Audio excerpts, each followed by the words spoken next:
All right, today we are checking out another Beast Wars figure. This is Transmetal 2 Spittor. And if you've been keeping up, you'll know that a few weeks ago I reviewed the original Spittor from, I believe, the second year of the toy line. And this is his upgraded Transmetal 2 state.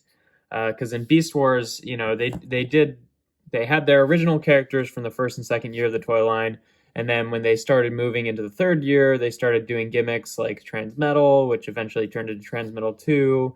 And they did some new characters and some like new versions of old characters. So it's kind of cool that they did like new versions of some characters that weren't even in the show. Because, like, obviously they're going to do Transmetal Rat Trap and Transmetal 2 Cheetor because they were actually in the Beast Wars cartoon. But Spittor was not. And he still got a Transmetal 2 figure. Only a couple of the Transmetal 2s actually showed up in the show.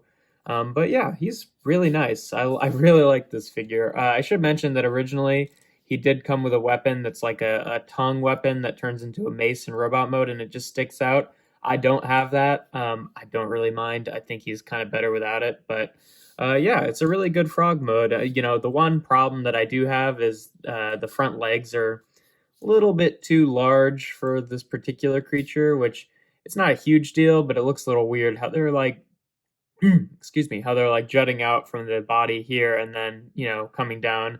So it sort of looks like they're like coming from his cheek. And it's a little weird. Like, I can get past it, but it's kind of strange. The one feature he has in this mode, which carries on to robot mode, is he's got this claw section here that you can rotate up and rotate out. Give him a little claw weapon on his back, and that's pretty cool. He's got a lot of nice chrome work, which does not seem to have faded, at least on mine yet, which is nice, or like chipped off. It's got the nice green chrome on top and the nice pink chrome on the eyes. That really pops and looks really nice. But yeah, to transform this guy, you just take the jaw and open it up and then fold the whole thing down on this section here, and then take the bottom jaw and just flip it up onto his back, or what's going to be his back. Take what were the front legs and rotate them down and then rotate them around at the knee. They're just on a ball joint there. And then you can take the back legs and rotate them around at the ball joint and then unhinge the feet here. Then take this section here, this lime green section, and kind of pry that up and then fold it out like this on a double hinge. Flip up the top half of the head. And the robot mode head is in here. It's on a ball joint. In frog mode, I usually keep it up like this, but then you have to rotate it down just to clear this ridge here. And then it hinges around here, and then this whole section hinges up, and then you rotate this whole section around, and then hinge that back down so it gives them a bit of a hunch. And then you can adjust these shoulder pads however you like, and there you have Transmetal Spittor in his robot mode.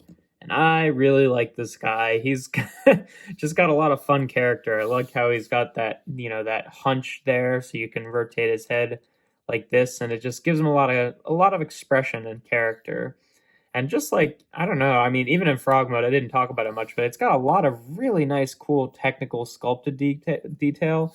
And the Transmetal 2s, had a lot of things where they were sort of asymmetrical. So he's got like the one eye here that's like kind of a slit, and then this eye here is a bit more of like I guess it's supposed to be like a targeting radar or something. Kind of looks like a football, but yeah.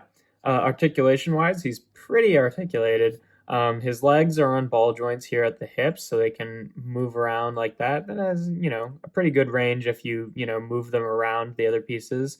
The ball joint at the knee affords him a thigh swivel, and then also a pretty good and deep knee bend. Then also ball joints on the feet, so you can get it to go up a bit, down, get a little bit of tilt side to side. Pretty easy to get him in a lot of drastic modes and then have him, or drastic poses, and still have his feet mostly flat on the ground.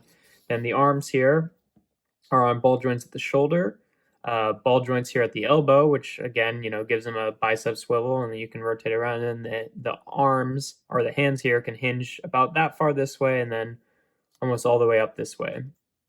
And then the head, as I mentioned, is on a ball joint. And if you wanted to, you can also use this hinge as a bit of extra articulation. It looks a little weird and disjointed, but you can do it. And then the shoulder pad shoulder pad can hinge up and down. And here we have his Predacon crystal here. And then this one you can also hinge up and down, and then obviously this weapon still exists, so you can use that in either mode. And he looks pretty cool. Just to show him off here with his original counterpart. Here they are, and yeah, they look pretty good together. I mean, they're not, I guess, in continuity supposed to exist at the same time, but yeah, they're you can see they're about the same height. I think he's kind of heftier overall, but shorter at the eyes just because of his hunch. But yeah, they're pretty different designs. Get a look at their head sculpts there, but obviously they both turn into blue poisonous frogs. But yeah, I really like this figure. I just really, he's got a really nice posability about him where like just any position you put him in is just like very, very expressive just because like his arms are all weird and lanky and long and his head has that hunch so you can get a good tilt on it. He's just like very peculiar. You could have him can have him dab there if you're into that sort of thing, which I guess I am now. But yeah, no, just a really cool little guy. A lot of fun articulation, really nice sculpting, and just, a lot of character. There we have Transmetal 2 Spittor.